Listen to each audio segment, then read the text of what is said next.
Bismillahirrahmanirrahim. Assalamualaikum warahmatullahi wabarakatuh. Alhamdulillahirabbil alamin wassalatu wassalamu ala asrafil anbiya'i wal mursalin wa ala alihi wa sahbihi ajmain. Qallallahu ta'ala fi kitabil karim, a'udzu billahi minasyaitonir rajim. Bismillahirrahmanirrahim. Syahrul Ramadan alladzi unzila fihi al-Qur'an hudan lin-nasi wa bayyinatin minal huda wal furqan. Marilah sama-sama kita senantiasa bersyukur kehadirat Allah Subhanahu wa taala atas segala bentuk karunia nikmat, baik nikmat lahir maupun nikmat batin. Sholawat serta salam tak lupa senantiasa kita sanjungkan kepada junjungan kita, Rasulullah teladan kita semua, Muhammad sallallahu alaihi wasallam. Pada kultum kali ini saya akan membawakan tema terkait dengan Nuzulul Quran. Nuzulul Quran adalah sesuatu yang sangat luar biasa, merupakan peristiwa bersejarah.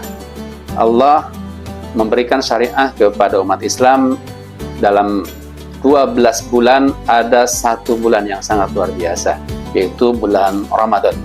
Nah, ada 3 peristiwa atau 3 kemuliaan di bulan Ramadan tadi. Yang pertama terkait dengan keistimewaan bulan Ramadannya, bulan di mana dilipat gandakan pahala, dilipat gandakan segala bentuk kebaikan kita. Nah, yang keduanya adalah terkait dengan Lailatul Qadar. Lailatul Qadar itu adalah peristiwa di mana turunnya Al-Quran, dan di malam itu, malam Lailatul Qadar, kita beribadah di satu malam sama dengan 1000 bulan. Kemudian yang ketiganya adalah Nuzulul Quran. Nuzulul Quran itu adalah peristiwa bersejarah yang di mana Al-Quran diturunkan surat pertama, yaitu surat Al-Alaq. Iqra bismi rabbikal ladzi khalaq, khalaqal insana min 'alaq. Al-ayat. 3 hal yang disyariatkan oleh Allah, peristiwa besar bagi umat Islam, bulan Ramadan, Lailatul Qadar, dan Nuzul Quran, itu mengandung hikmah yang sangat luar biasa. Bagi seorang muslim, bagi seorang mukmin yang taat untuk menjalankan perintah Allah Subhanahu wa taala, ini adalah momentum bagaimana kita memperbaiki diri.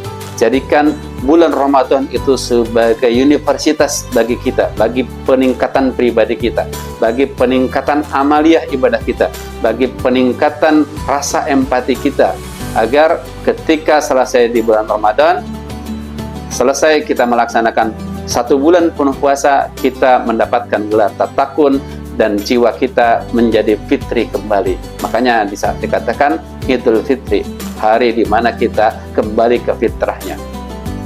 Apa yang harus kita lakukan dari Nuzulul Quran ini? Hikmah yang kita dapatkan itu sangat banyak.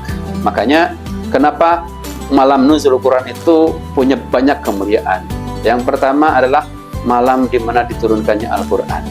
Yang kedua, malam di mana doa-doa itu dikabulkan. Yang ketiga, malam di mana malaikat turun ke bumi. Yang keempatnya adalah malam bagaimana kita meningkatkan ketakwaan, meningkatkan keimanan kita kepada Allah Subhanahu wa taala, kita sebagai makhluk dan Allah sebagai Khalik. Bukti bahwa kita cinta kepada Allah, maka berlakulah ibadah kita salah satunya di bulan Ramadan ini ditingkatkan, dan khususnya pada bulan peringatan Nuzul Quran. Di beberapa daerah, bahkan di negara kita, Kementerian Agama selalu memperingati namanya malam Nuzulul Quran. Tapi yang harus kita maknai bukan hanya peringatannya, seremonialnya saja, tapi apa hikmah yang kita kandungkan di dalam Nuzulul Quran itu. Intinya Nuzulul Quran adalah di mana Al-Quran itu diturunkan, otomatis kita sebagai seorang mukmin harus lebih bercengkrama dengan Al-Quran, harus lebih berinteraksi dengan Al-Quran. Maka ada 4 tahapan orang berinteraksi dengan Al-Quran itu. Yang pertama, membaca.